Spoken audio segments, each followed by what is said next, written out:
Are you ready for the divine feminine revolution? Let's get vulnerable and go deep. Hi, everybody. Welcome to the Divine Feminine Revolution podcast. I'm Dr. Megan Monday. Super excited to have Laura Fowler back, who is a wealth coach and business mentor for high-performing women. So I so loved our first episode that we're having you back, and we're just going to dish some more. So, you know how we start is with the little brag intro. So what are you bragging on today? Oh, well, I will brag. I will brag and bag. I will brag on the messiness and magic of moving because I am moving. We were just talking about I'm moving from Maryland to California, which is chaos. And is like such a dream because I have wanted to leave Maryland. I grew up here. I've wanted to live closer to the beach. So we bought a phenomenal house in California. It's about 10 minutes from the beach. And I'm just so excited to get there. So bragging on reaching dreams and forward movement and all of the joy in life. Oh my gosh, that is so exciting. Yes. Right? Tell us a little bit about, even though you're a returning guest, you know, had a phenomenal career. So tell us a little bit for those who maybe haven't heard that last episode, which by the way, you should totally go check out. Tell us what you do. So I am a wealth embodiment coach and business mentor, and I help women become the fullest versions of themselves. So I see myself a little different than a lot of money coaches and business coaches because what I really help with are the pieces behind the scenes and all of the little parts that are keeping you stuck that we don't always see. I was a single mom. I grew up in a pretty dysfunctional family. So I grew up in a lot of codependency and people pleasing and trauma. And as I started to decide that I wanted to live a different life and build something different, those were the things that got in the way, right? Like I did all the classes, I took all the mentorships, I had all the coaches, but they didn't get it. And I couldn't quite move forward at the pace I wanted to. So that's what I help women do so that they can live towards a life where they feel fully safe with themselves, with their money, where they can live in like the most majestic joy and they can have freedom. So for me at the end is freedom because that's your choice. You have the choice to say yes or no. You have the choice to stay or go. You have the choice around everything. And then you can have a life that you wildly love. And that's my dream for everyone.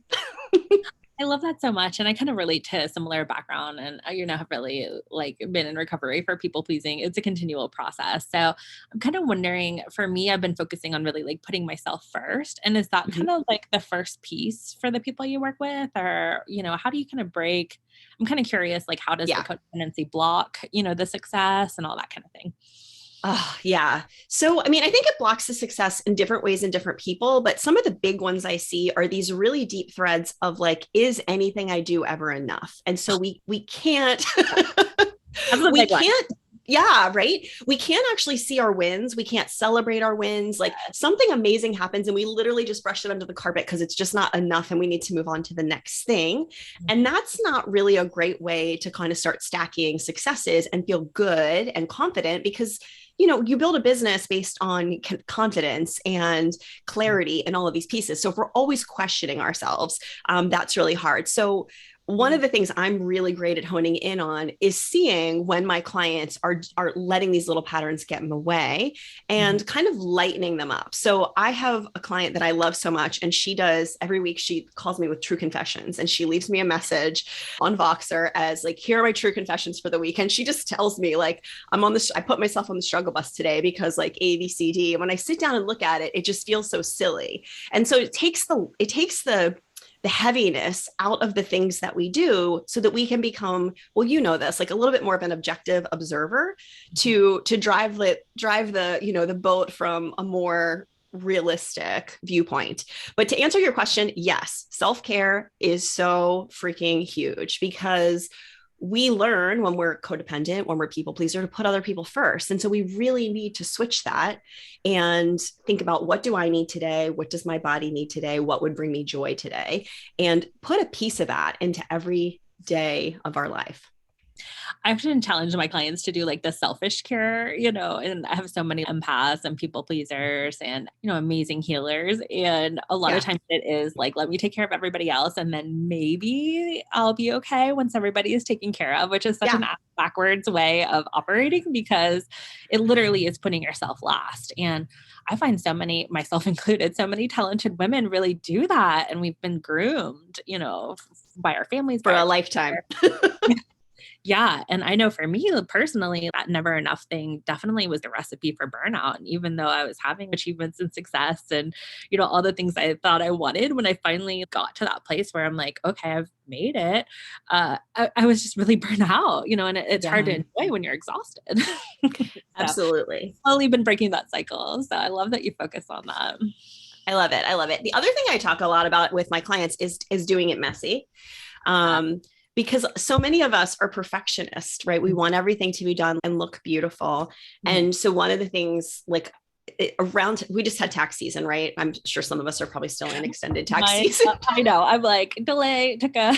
Yeah. But one of the things I saw during tax season was a lot of people who talk about money, talking about how your taxes should be easy and perfect, and you should like enjoy them and love them. And one of my clients was like, I feel broken. Like, how do I fix this? And I'm like, girl, I'm just going to tell you, like, my taxes are a hot mess every year. I hate taxes. There is no part of me that I could ever see being like, I am so joyful that I get to pay taxes. And I feel pretty confident with my money. Like, I have my stuff together.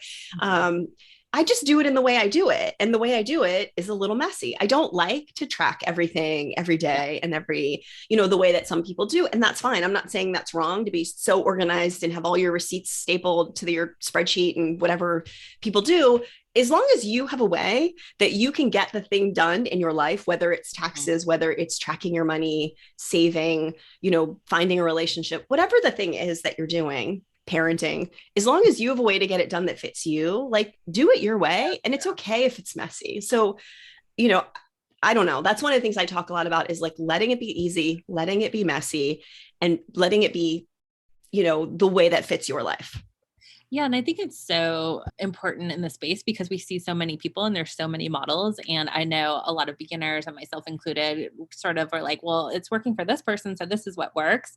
And then when you start investing with like many different people and many approaches, you know, it could kind of scatter things out. And I was reflecting on the tax thing because I did get an extension. I'm finishing Friday, I promise. But in the beginning of my career, my folks had trauma around the IRS and had sort of gotten in trouble and it led to like a bankruptcy. I'm sure they love me telling this on the podcast, but that's like, we had family trauma around that. And so when I became a business owner with a private practice, it used to scare me to death because I thought I was going to get in trouble. I just saw like the chaos it created and it was a real financial burden and, you know, just the beginner thing of like not knowing what you're doing kind of thing. Mm-hmm. And so I do have an accountant and that has taken like a ton of pressure off and that she saved me so much money. Like highly recommend if you're a new business owner or existing and you don't have an accountant, like get an Agreed. But I was just reflecting for myself, like I really like healed that trauma and taxes don't scare me anymore. And it's kind of been a blessing. My accountant has been so busy that she's had to take an extension the past year or two. And so I was like, yeah, like why not take an extension? Like she did it because she needed to. And like this year I was launching and there are so many things going on that, you know, like a week or two is not going to make like such a huge difference. But even that used to be such a trigger. Like I'd be like, well, an extension, they'll flag me and then they'll, you know, and it's like that fear is kind of a magnet. It creates things and we certainly don't want to create, you know, negative with the IRS. And so I love this permission giving to just be able to say like, do it your own way, you know? And a lot of people, a lot of companies, a lot of wealthy people just do extensions because so it's just like this thing that we have in our mind that like there's something, like there's something wrong with us because we aren't tidily tied up and done on April 15th or 18th or whatever it is anymore. Right. Like, but that's not true. It's just a story that we're told. And so just, you know, obviously don't break any laws with the IRS. Like obviously there are fees. Like the very first time I took an extension was when I had my daughter and I was like, she was a winter baby and I was just like not functional enough to do my taxes. And I did end up owing. And so you do get penalties, just FYI, if anyone's listening to this and thinking about it. But if you pay your quarterlies and maybe you don't owe, then they don't charge you. So Yeah. just, Yeah. obviously I'm not an accountant, but that's just my direct experience. Yeah. Yes, absolutely. Absolutely. So, I mean, just not even with taxes, but just in life, like just permission to let it be a little bit messy, because we get stuck if we think things have to be perfect. Like you said, I have people who are like afraid to move forward in their business because they're afraid of the taxes, but you haven't even gotten to the part where the taxes are a concern yet. Like that's a thing that you can totally take care of. And you can set yourself up to, yeah, you can set yourself up to put it aside. You can set your savings up to put it aside so you can pay yourself first, like a lot of people talk about. There's so many ways to manage things, but just this idea of like, just let it be a little bit easier because we make it so hard. Yeah. I mean, like in my experience of having the kind of direct trauma, but like, I think it's kind of like a patriarchy thing. I mean, it's like this big system that, I think it triggers people because of that. And, I know that that's probably something you focus on being a wealth coach, but like, I think so many women get disempowering messages about money and like, even like operating in the system because the system is not necessarily like set up for us. Yeah.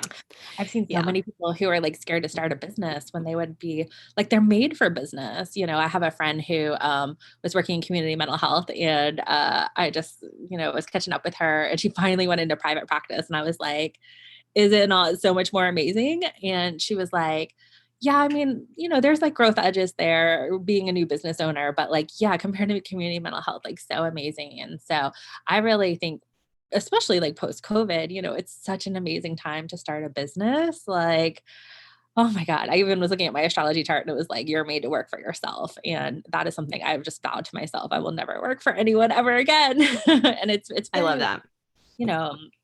Freedom giving. That is just like one of my number one values. So if anyone's listening and you're thinking about starting a business, I really do just think it's such a beautiful time to start it. And the world needs whatever it is that you're selling in your magic.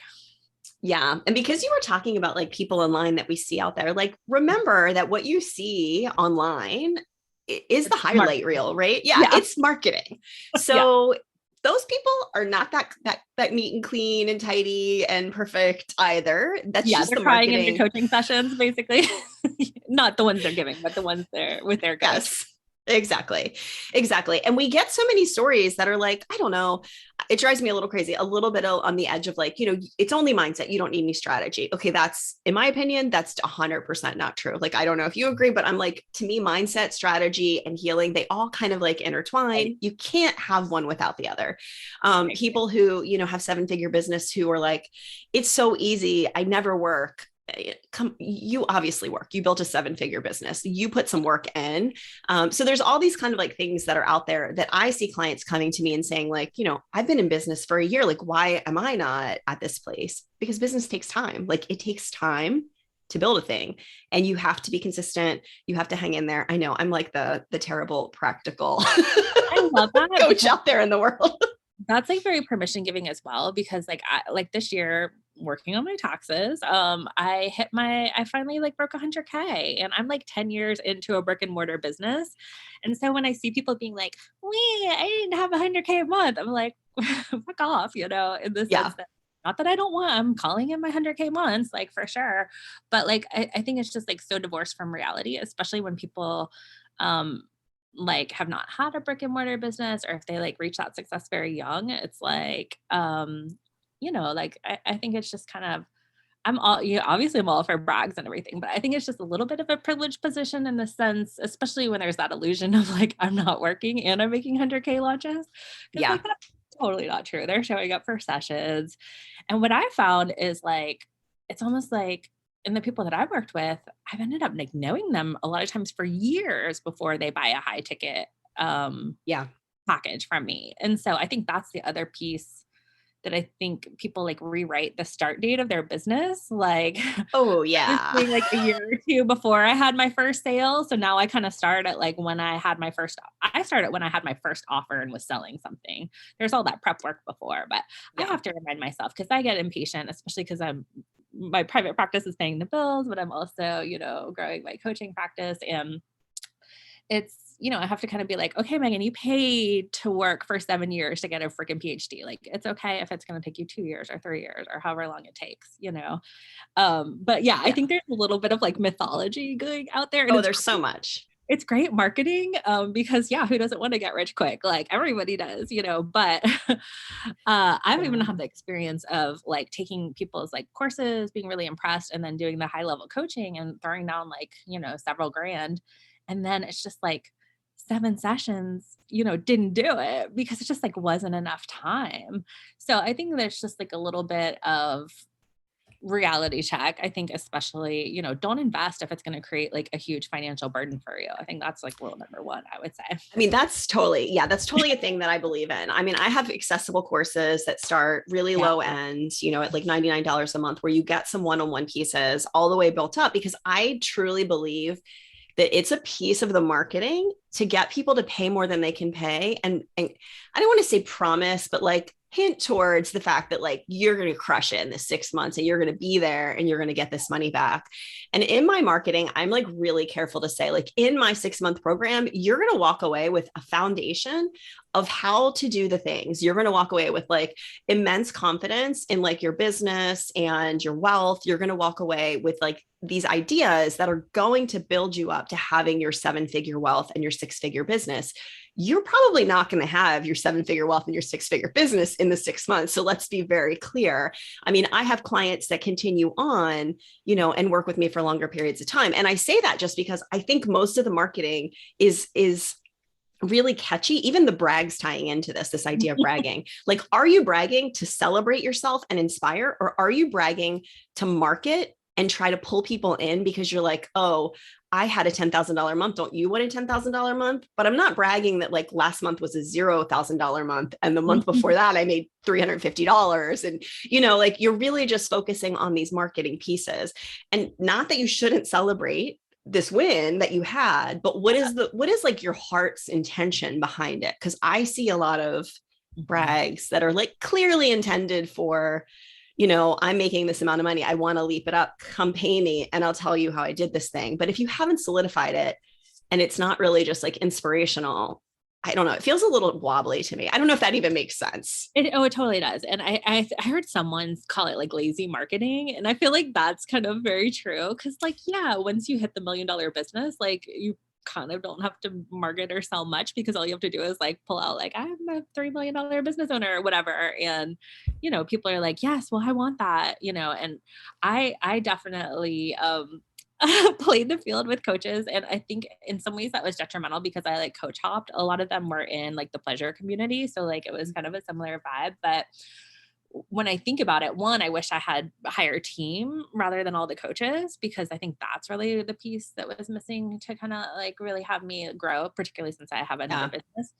And I think just like kind of falling for the marketing and being like, yeah, this person did it and they can take me there in this amount of time. And so I think also I'm kind of still like a bargain shopper. Like to me, I really like if I get something like really nice and it's on sale, I'm like, yes, like it's even more extra for me. And so I caught a lot of really amazing coaches on their way up, which was awesome. Like I got them for 500 and now they're like $4,000, And so it was like amazing to like be able to spot talent early. But I do think there's a little bit of a hierarchy there, which is, I feel like sometimes it's a little bit like sorority kind of thing where you're like paying for friendship, paying for prestige, 100% agree. Yeah. Oh my God. My little inner child totally fell for that. I'm like, I want friends, I want to be part of this community.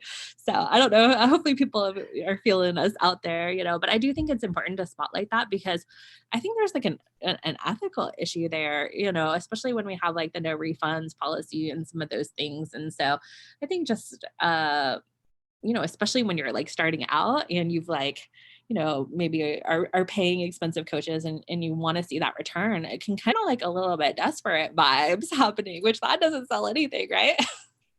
Yeah. So I think it's important to make sure you can afford it. Like, I don't even like to use the word afford, but like look at your situation and decide you're the CEO of your business. So if you were like an actual business, you would have a budget for education and coaching. So in your world, what is your budget? And then stick to that. Like, don't let someone convince you, because there are freaking amazing coaches out there that charge every end of the scale. There are coaches that are like phenomenal that I like that are still charging $50, $60 an hour for coaching.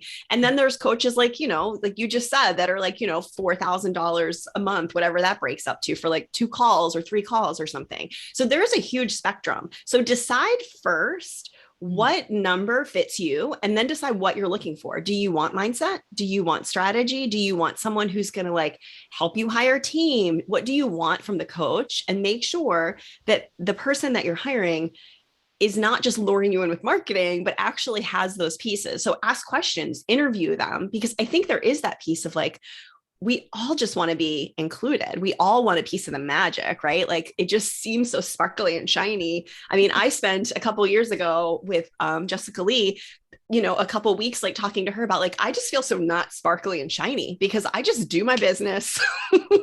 Like I don't do all these like magical things. I'm not like laying around with champagne and lingerie. Not that there's anything wrong with any of those things, but it's just not me. And she's like, you're sparkly because you're you. Like you have your own variety of sparkle. But like I get up, I go do yoga, I make like a fancy coffee because I love it. And, I go do something with a friend, I serve my clients, like, I have dinner at home with my husband. Like it's kind of a basic life.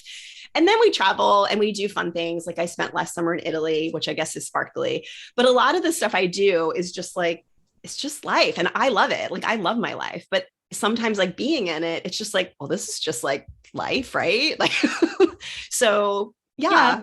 For like the mom boss vibes, it's like, I'm like on the call, like in the pickup line, and I'm like, oh, cuss word, like, yes. Listen to it. I'm like, whoop, explicit. But, it'll be interesting to see if my daughter turns into like a coach at 18 because she's been like, since she was, 4 or 5 listening to these coaching. She's training. She's in training. She's been training early on. It's going to be like deep in there, Yeah. Yeah. But it's kind of funny I relate to that. And I feel like people are kind of sick of the perfection and the plasticky like version of it. I mean, it still works, especially if you're like flashing wealth, I think that's always going to work marketing wise, because that we're just like so conditioned to like want that.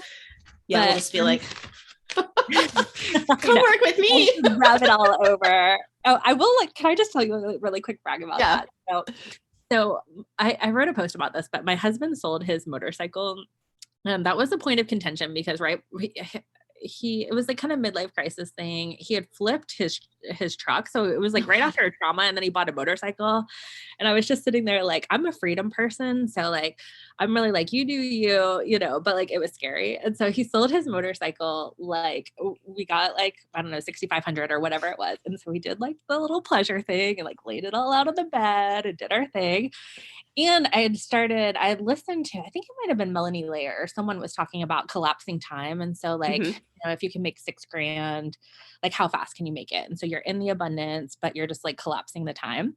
And so I had started that the day before. And even though essentially it was like his money, I was like, there's the $6,000, like in cash, fucking right in front of my face, So we did like our little thing. And then next thing we know, we're like, trading the money in for like a convertible. So I'm like, okay, God. Like maybe this little like pleasure, sex magic stuff does work.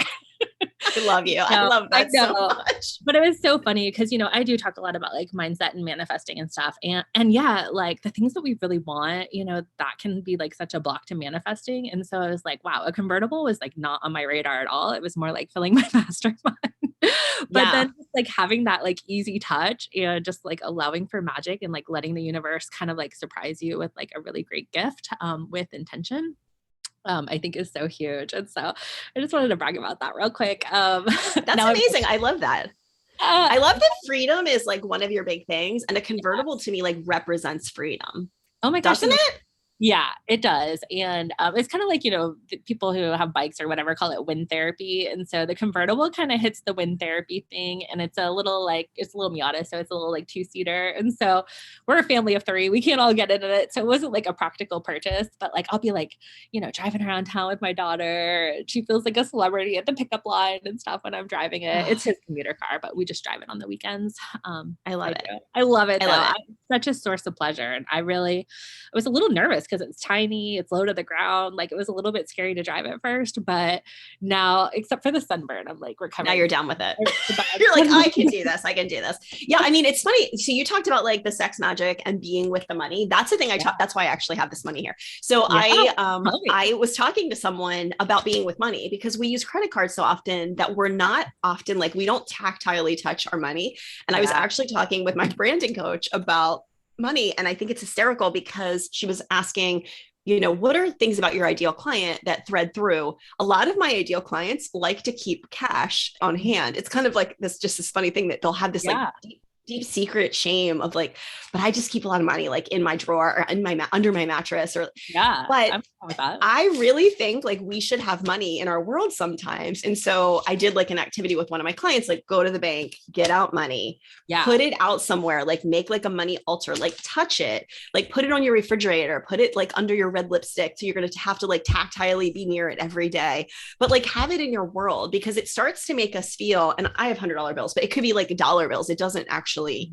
matter, but it reminds us that we like to have money in our life. Like we are in a relationship with money every single day. It's just a little bit detached. And so how do you bring that feeling of abundance and wealth into your life? And that's like one activity to do it is to break out, because you were talking about the sex magic. If you want to have sex on your money, that's fine too. But like, this is the PG version.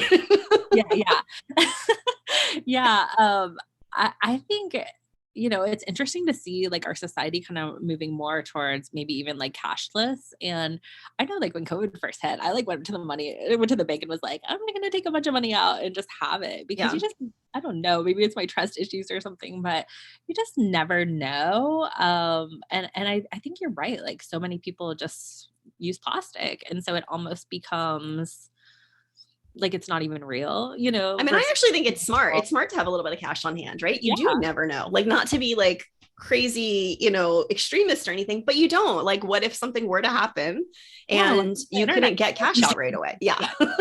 Yeah, it was kind of crazy. When I don't know if you remember the cyber attack on the pipeline affected us. I'm in Tennessee. And so like it was I basically didn't know about it because I don't like watching the news very often. I try to stay in my little positive bubble, but I go to the gas line and there's like lines, it's kind of like with COVID, with the stores being more empty, you just like not used to seeing that. And so I like was like, what's going on? Why is everybody trying to get gas? And I think there is a little bit of the panic that creates like the scarcity in some of the stuff. So like, that's not entirely good, but I do think you want to have, it's kind of like prepping a little bit, like have some food, have some cash, have some water. Like you should have water in your house, right? It's the same thing. Like have some water, have some cash, just be set in case.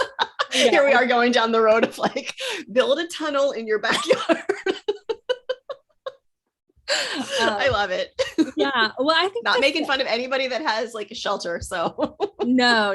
Oh my gosh. I might be at your shelter if we have a major crisis. I know. Right. My mom has always been like really phobic about like hurricanes. We lived in Florida growing up. And so that was like always a big issue. And so she's been like a little bit of a prepper, and she'll be like, I'm sending you emergency food and water or like different things like that. But, I actually had a client I was working with who was doing a lot of like homesteading and prepping. And that was kind of her coaching niche. And she was like, how long could you go without this and that? And I'm like, oh, well, my pantry is pretty stocked, but like, not very, not very long. Yeah. I hope that's something that, we're pretty privileged as Americans, but like, hopefully that's not something we're going to have to like go through in a real way. But, I think just having your basics, I think is part of the abundance and safety and trust, right? Yeah, I think that's the core and wealth of like, people get really iffy when I talk about safety and wealth because they're like, oh, your safety should be in your soul. It shouldn't have anything to do with money. But like, okay, and money also creates safety, right? Like we get to buy the things that keep us safe. We get to have a choice. I mean, I was in an abusive relationship. One of the reasons I stayed as long as I did is because I didn't know where to go. And I didn't have the money to like safely go somewhere that I knew that I would be safer. So it just felt harder to leave. So that's one of the pieces of wealth, is creating this like foundational level of safety which ties into all of those things. And then from that safety, and it is soul safety, right? It's monetary safety, it's soul safety, it's like trusting yourself and knowing that you've got it. That's where you build all the other pieces. I mean, they intertwine. You don't have to get totally safe and have all the money first. They all like work together. But as you're starting to build that, then you can build in joy because you feel safe to enjoy, to receive, to spend. All of those pieces tie together. And then, the freedom is something that you're building towards where, like you said, it is like an ultimate thing to just feel free in your life, to be able to do what you want, when you want, with who you want, where you want, all of those pieces. Yeah, and that's something I've been playing with right now is like, I have a lot of abundance in my life and like really my goals are to just kind of like pay things off and not have to, clock as many like work hours. But I've just been playing with that idea of like, when I have gotten like large sums of money, like it was exciting and like really happy, but like ultimately it didn't really change things. And so kind of just playing with like, well, is my sense of security really just tied up with like some fake numbers on a bank sheet? Like, like not giving it so much power. And it's like, I already have what I want. And then like manifesting from that place. But I just wanted to say like the Maslow hierarchy, right? Like survival is on the bottom, right? So if we don't have money, or we have financial stress or woes, like of course it like rocks our whole sense of self-esteem and safety and everything. And I love that you bring up surviving an abusive relationship because that's a big thing that I've focused on in my therapy work. I've worked like crisis lines. I was a victim advocate during grad school and trying to problem solve with people how to leave like that power wheel, right? Like male privilege, financial power, like all of those things are used against women to keep them stuck in that abusive relationship. And so I just feel like people are like, well, why don't they leave? And it's like a little bit judgy. Add in fucked up court systems and you have kids and you're worried about those, Yes. And I've had to advocate for women, with the court. And talk about a fucked up patriarchal system, both in the case of like rape or domestic violence or custody issues. I've had just really tragic stuff where they just like grab the kids away because, a narcissistic husband, abuser, like just lied, which is what they do. Right. And so they get away with it because it's like built on like who filed first. Right. So I mean, don't even get me started. Yeah, there, it's a mess. I mean, that was many years of my life dealing with that. And it's just a very messed up system. I don't know what the answer to it is, but like it's clearly not functioning well in the way that it's set up right now. So I mean, I think you're right. Like the bottom line is like the safety. It's like having that ability to survive, like having food, having water. And I talk about this, like when I have people get on a call with me wanting coaching because they're like, I want to know how to get the things you have. If they don't have like, if my coaching is going to take food off your table or like, is going to like not let you pay for your kids to have clothes or is going to cause you more stress, then like I give them free resources. I'll jump on a free call. I am not going to take money from someone who's in that block that can't afford it because it's only going to create more spiral. And I think that's another like, to me, misrepresentation of if you really want to get better, you'll figure out how to spend the money. You'll figure out how to have it. That's a place of huge privilege in my, little opinion over here in my corner, that you've lived a life where you could say, I want that $10,000 thing and I can figure out how to make $10,000 to pay it off. That is not everyone's reality. And I know we like to pretend like, oh, just pull up your bootstrap, just bootstrap it up and like, do the thing. But like, if you're worried about your safety, your kids' safety, like eating, like water, that is not your reality. So really, again, just normalizing that we all come from different places.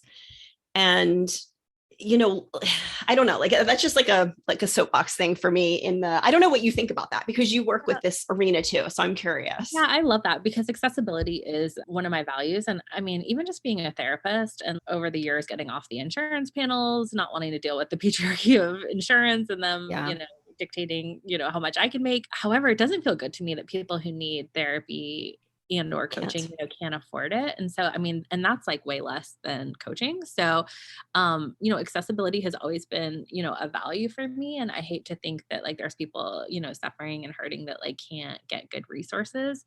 But the way that I like rationalize it in my mind is like the people, like from the coaching paradigm, the people who are going to work with me one-on-one or in the mastermind or paying the high ticket prices, they're almost like the patronesses of the work. And so they're funding me to be able to go live and to do the podcast episodes and to do the low ticket offers and the ebooks and I whatever else agree. Yeah. I love that. and I feel like that balances out for me, the sort of like elitist piece of coaching. Cause I mean, it is, it is like a luxury item, so to speak, especially the higher up you go in one-on-one or, with the more expensive coaches. And so what made me want to get into it is just, looking at, sometimes I'm saying the same stuff every day in sessions. And so like, why don't I just put that in a book or a video and like distribute it? And then first of all, I don't have to be bored saying the same things all the time. Like these are really good nuggets of wisdom that can help people, but like, why not get on a larger platform? So that actually was going to be my next question. Cause, I know I've come a long way, but visibility fears is still an issue for me. I was looking at my astrology chart and was just kind of going deeper into some stuff. And I had Uranus and Black Moon Lilith and Scorpio and like the 10th house. And I was like, it's all about the article I read was like dark reputation. And it was basically saying something like, you may think you're just living like a normal like mom life, but like other people are looking at you kind of like a, excuse the word here, but like whore. And I was like, whoa, I'm like, cause there's this like powerful like sexual energy that's there with that particular placement. But I do get like a little frustrated sometimes because I'll look at other people's stuff and it's got like a million comments or whatever. And then I'm like posting stuff that I think is like really groundbreaking. And I'm like, not even my like close friends are like giving me a like or whatever, and I'm like, okay, well maybe that's just like my dark moon Lilith and my like, maybe it's just like so edgy that people can't even like bring themselves to give me a like. So that's my reframe for today. But then part of me is like, am I putting on my like invisibility cloak, because the things I'm saying are like magical and powerful and whatever. And maybe there's still some like visibility wounds there. So just kind of curious along, because when people rise to wealth, I mean, lots of people are like consuming their content and buying their stuff. So how do you see that like edge up for people? So I guess in my mind, it goes both ways. So there are people that we watch who are extremely visible and they use like every little step along the way as like marketing, and they, continuously like pull people in to grow, and they're, bright and shiny as they build wealth. There are other people who build massive wealth who like you would never know. They're like the stealth millionaires. Like you would never know that they have like money if they didn't tell you. Like there are people I know who are multimillionaires who like I would never have guessed if I met them, like, in a corner, that they had money probably at all, really. Like, I mean, they're surviving, but so I would question that belief that there are some people, and then that there's probably other people who are telling their truths online, who people are watching them behind the scenes, who are slowly growing their business, slowly growing their wealth, who are doing it like in just a different, like more holistic way.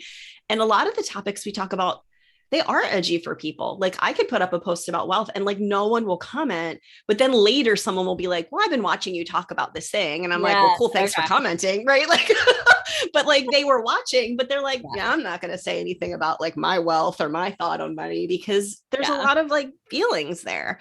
So I don't know. I would say just keep doing the thing you're doing. I see you out there like shining and magical and oh my God. I'm like the universe is like totally trying to break me of my need for approval and validation. Like, yes. Universe, like fine. And just think of it like you're like 007 just doing it stealth like well, I'm just like, okay, I'm gonna just like self-validate the hell out of this, and that's been a big shift for me. Like I took a little break because my dad was having cancer treatment. It was just like very emotional for me, and I kind of hit this burnout cycle of kind of working for free and really getting like the business running while I have my other business that is like paying me. But I took a break, and it was like very refreshing because it like I think the shift that needed to happen for me was instead of like trying to, gain the money and the success and the fame and the likes and the comments or whatever, building the relationships, like instead just being like, I fucking love that reel I just made. And I don't care like people like it or not. Do you like your own reels? I like my own things. And I Watch People them laugh at me. They're like, did you like your own post? I'm like, yeah, I did. I wrote it. It's amazing. Yeah. That's just automatic, like click, like heart, but you gotta get the ball rolling on that. But liked. Yeah, I've really been having fun with reels. And one of the things that I've been realizing is that I do have a very extroverted side. In human design, I'm a 2/6, so I'm a hermit role model. But then I've got the hermit side of me. And so I've been playing with things like, we are videoing this podcast, but like podcast is an audio only platform. A lot of reels, instead of like, having me talking, I've been doing like card pulls or just like different things that are kind of like off camera. Yes. And I found that like writing, doing podcast, just like kind of balancing because I'm still like cranking out therapy sessions. So like I've got a full caseload of people. So I'm always on screen or always in front of someone, like having a conversation. So I just kind of gave myself permission to balance out the content with things that wasn't just like, hey, I'm Megan, this is the Megan show. I mean, I think that plays exactly into doing it your way. Like what fits you and your energy and allows you to show up and feel good about it. Like that's how you have to build your business. Like if you're dragging yourself to the mat, like to do reels that you don't really feel aligned with, like it's not gonna be great for many reasons, right? You're gonna burn out. It's not gonna feel aligned. Like even if the reel's great. Yeah. I think for me, like just coming from the paradigm of like brick and mortar, and also particularly like as a psychologist, there's just a lot of like formality and rules and like seriousness that goes with it. And so it has been very therapeutic, it's been a corrective emotional experience for me to just be like, no, I get to be like the full me. I get to be like messy hair. I get to like, pull some tarot cards on a reel. Like I get to do whatever the fuck I want. It's been very, very freeing in a certain way, but it's also like that old conditioning is there. And so, don't let it be fun. It's not supposed to be fun. Like professional, like Autobot here, like, tell me oh my more. gosh, I give you just the hugest kudos for being in that space, because that's a hard space to be in. It's you're right. There's so many rules. There's so much of a box built around like what you're allowed to do. And so, and it's funny because as a therapist, I've talked about sex with people often because that's a huge part of our lives, but to talk about it on the internet, like, that's different. That's a little different, and like, especially, with the psychologist piece of like, for obvious reasons, like not being sexual with your clients, but then here you are like being an exhibitionist online for your marketing. It's a little bit of a distinction. I've been so thankful for like the people that I met in Julia's circle that were also therapists or psychologists, because it's been really helpful that we're all kind of like someone else. It's not just me. Are we allowed to do this? Like, is this okay? And I think people have their own versions of that, just getting public, getting visible, whatever background you come from.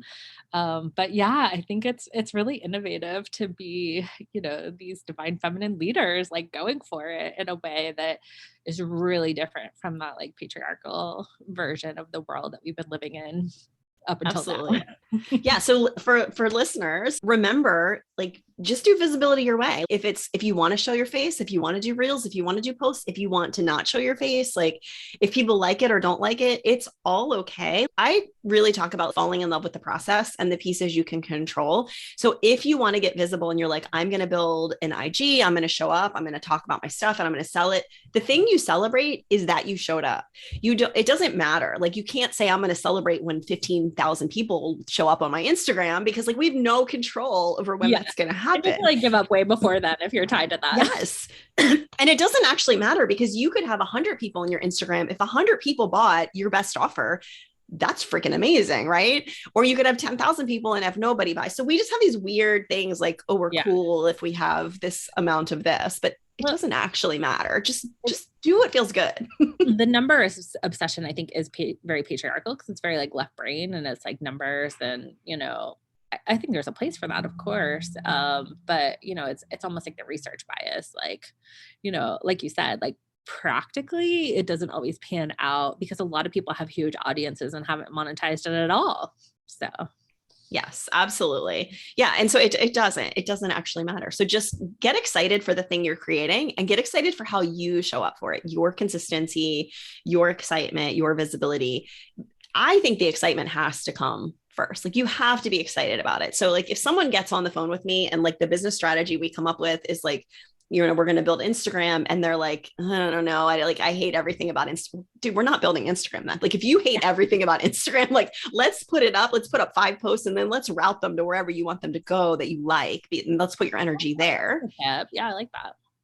Because then if they go look for you, they can find you and they know where to find you. But like, you can't build your entire business that is a huge part of your life, right? Like, I mean, think about like how much of our lives our business is, and hate it. Like, that's just no fun. I know. I've kind of gotten that way with Facebook, and that had been my primary platform, and having like a Facebook group, and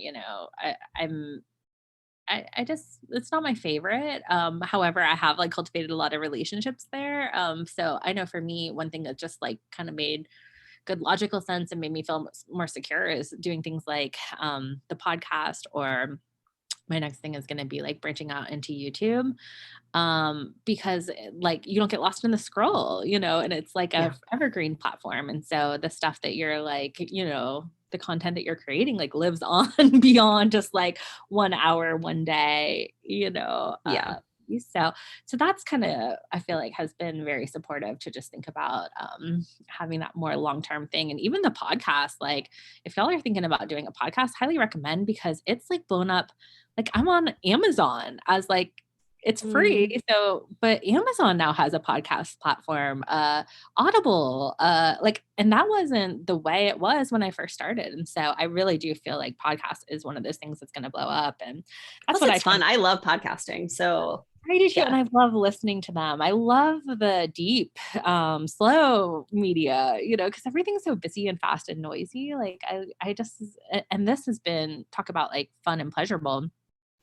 I mean, getting to hear like, connect with you, like hear all these amazing women's stories. It's like, I get a free coaching session. I'm like, okay, now that I've got you here, this is my issue. 1, 2, 3, hopefully people enjoy that, but I'll feel like a little self-serving here. But it's okay. I do the same on my podcast. It's like, let me invite people on to talk to that I would want to have a coaching session that I would want to talk to and like get some like secret answers from. So I totally feel you. You. And like my favorite, I mean, I really love Wait, What the Fuck, obviously, and literally, and the podcasts that I listen to are very kind of coaching oriented. What's your podcast? I'm gonna have to add you to the list. The Magic and the Mess. So I co-host with Abby Helfer. My heart. And we talk with each other, but we also do a lot of interviews with business owners, and we talk about how they built their business, and we talk about the magical pieces, but we also talk about the reality and the mess, because I think that gets left out of the conversation so often. So, it's intended for women building businesses. We talk a lot about like being a single mom. We have a lot of single or moms, not just single mom. We have a lot of mom entrepreneurs on. And because that is a special thing. I mean, not to have anyone that you can like just hand your kid off to, like I can't even fathom how hard that is, because it's just hard enough to be a mom where you're generally the primary caretaker. Yeah. So, I mean, and I built most of my life, I was a single mom. So, I totally get that niche and the issue with all of the pieces there, and how you have to think outside of the box and do things a different way. Which I think is part of the foundation of how I'm like, just do it your own way, like do it the way that fits your life, because we're all different. We all have different obstacles, we all have different things going on in our life. And you have to really align with that. So I talk about things as like, this is you and your life. Like you're the inner bubble. Like if you're not watching this on a video, like you're the inner bubble. And then you want to layer your business around that. You want your life to be the centerpiece, your priorities, your values, the things you want to do. And your business has to fit into your life. Like we don't want it to become your life, as in it takes over and there's no time. I have so many business owners who are like, I don't have time to see my kids. I don't have time to go on vacation. I haven't been on a vacation in years. Like, no, we need to clean that up. And then your wealth is like the outer layer of the bubble, and it's like a little jawbreaker, the outer layer. And that's what kind of holds everything in and supports it. And so like you were saying before, you're at a place where when the big chunks of money come in, it doesn't make a huge daily difference. And you get to enjoy things. And so that's a place where you start to get to pull in more joy, and then start to think about, how do I set up the bigger structures that create like lasting, sustainable, generational healing wealth? And that's kind of one of the pieces that I work with people on, because having generational wealth and being able to step out totally, like I could not work for, a month, a week, a year, 10 years, for the rest of my life. Like that's like the ultimate pieces of freedom. And so starting to build those pieces, that's the outer shell that kind of like protects everything that's in your little bubble. Yeah. I know the universe, I'm obviously like super into astrology, and I'm just finishing up like this decade. I've got Capricorn rising. So like Pluto and Capricorn has been effing with me. And then the previous decade before that, I'm a Sag moon. And so I had that. So I've had Pluto on my ass for like 2 decades, and it's finally like shifting out. And it was just saying right now it's in my second house, which is like the money house. And so it's really been interesting because I can tell it's like kind of like forcing my hand to go in this new direction of the business, which is of course where I want it to go. But it's also like, so it's like slowing up my private practice a bit to make me like go for it, but I'm I love also it. like having a nickel and dime stuff where, typically I would just like spend, and I always had enough money and stuff like that. And so it's made me like really conscious with my money. And I think it's preparing me for like the big money, not to like spend it as fast as I get it, but to be able to really, if you can make do on less and like kind of have to be careful with your money for a period, I think it brings you that like respect and that, just that when the big money comes, I won't be like handing it all over to the other coaches, like I'll be like keeping some for myself. And like you said, creating that like generational wealth, I think is so huge. And I'm going to go binge watch your podcast because, mess and magic is definitely something I feel. There's lots of people on there that you'll love to hear from too. So we've done some really fun episodes. So yeah, absolutely. You should come join us. You should send me a message and come on the podcast. Yeah. Yes. Yeah, because we love interviewing people that have multiple jobs, that are like shuffling life. Like, you have kiddos, there's so many pieces going on. And that to me is the reality. The reality and the real heroes are the people who like have built the thing. Not that there's anything wrong with like you got the thing or the thing came easily, but that's the stories that really speak to my heart, is like you decided that you were going to change the pattern and you've done the work to change the pattern. Like those people are my heroes. And I am just so amazed to hear from them and learn things. I know. And I think it's also like just like the consciousness is raising. And so like if you are on that leading edge of, a new paradigm and a new way of being, I think it shakes people up. And so I'm just like banking all these episodes, and I'm like, okay, it's going to hit a critical mass where, people will discover it and binge watch all the episodes, and, there'll be plenty for them to choose from. And so I think it is just like having that trust and belief in the bigger vision, that it's all working and it's happening. I mean, that's been my whole life. If I didn't believe in the bigger vision, I mean, I honestly tell people, like, I don't know that I would still be alive today. Like, I was a hot mess. Like, I was in an abusive relationship. I was bulimic. I was like doing all kinds of dysfunctional things because of the way that my life had gone. And I decided that wasn't the way I wanted to live. And so I made a change. But like, had I not done that, I always think we have these different paths we could go down. Like if we just made one choice different, I know this is really like out there, but like if we had made one choice different, like we would go a different way. And I often think like, God, I don't know where I would be if I had gone any of those different ways. Like I just decided to choose this way. And I had no idea what that way looked like or how it was going to happen or any of the pieces. I just believed that it was possible. What an amazing note to end on. So you mentioned the podcast. Like, tell us also, you've got your Embodied Millionaire face group. What are you selling? Where do you want to send people? Yeah, so come check me out. I'm at XO Laura Fowler on Instagram, The Embodied Millionaire. I think it's Create Wealth, Freedom, and Joy on Facebook, but find me on Instagram. The Facebook is tagged there. And right now I have one-on-one spots open. And in June, the Millionaire Maven is going to open. So that's my wealth program. That is $1,250 for 8 weeks. So that's my lower tier, like foundations of mindset, strategy, and healing around wealth. And that's where you can build kind of like all of the tier key pieces without spending, $10, $20, $30,000. It has a one-on-one element. And I built that because I had so many people coming to me wanting to learn about like wealth and not being in a place where they, needed to be spending that much money at.